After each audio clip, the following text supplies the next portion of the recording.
Okay.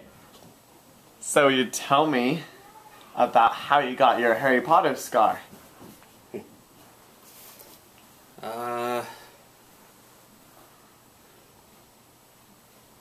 couple of years ago, I started working with I should say about 5 years ago, I started working with the SWAT team with the sheriff's office.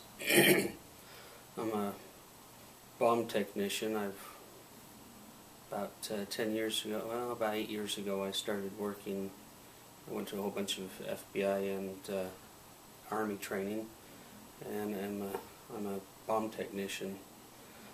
And a few years ago, I started working with the SWAT team as an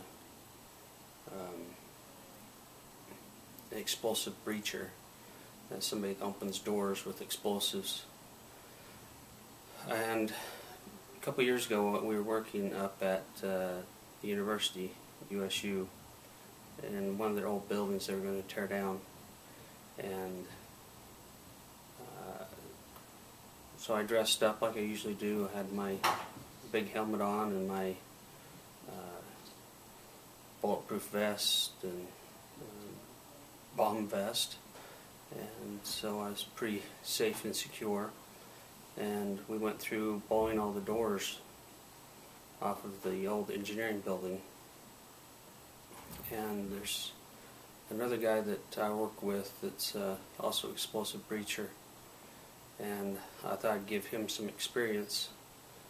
And so one of them, I gave him all my equipment. He didn't have any of the equipment, so I gave him my helmet and my big bomb vest and let him go ahead and blow up one of the doors. And I went down into a stairwell quite a ways away, I thought. And we've been blowing up doors all up and down this hallway, so I felt pretty safe down the stairwell. So I went down there and set up my video camera, and he went in with the SWAT team and blew up a door.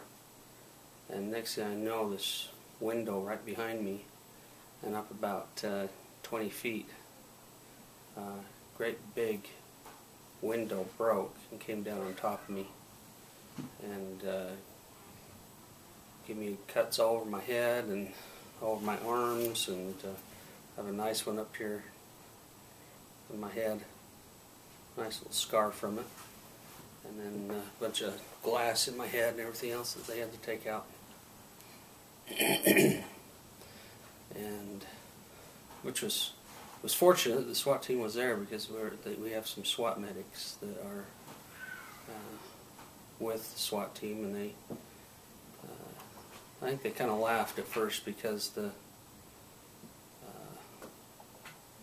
guy that was down there with me, he's on the SWAT team, and he happened to have all his equipment on, so he didn't get hurt.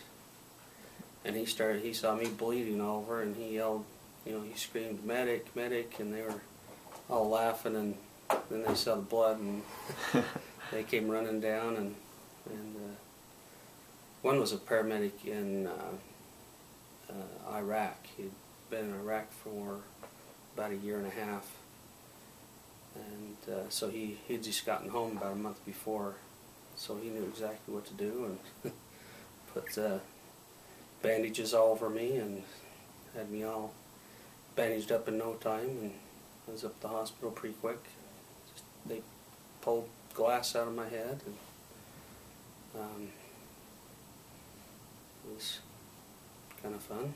How long were you in the hospital for? Just at the emergency room for a little bit while they took the glass out and sutured up some of the cuts. And call your wife and let her know you're in the hospital. yeah, I did. I called her and said I'm up at the hospital, and wonder if you want to come see me. But I remember Jenny bringing in, I think we had 2 little boys, didn't we? Seth was in a car seat. Yeah. Seth's just a little baby, and Adam was still about 2 or 3. No, he was probably 4 or 5. and they were a little scared when they came in, but I guess as a police officer's wife, it's something you'll worry a little bit about, getting a call from the hospital. Do you remember all of it, or did you pass out? Or? Nope. Remembered it all. It wasn't too bad. Just a bunch of cuts. That's good. Thank you for the story. You're welcome.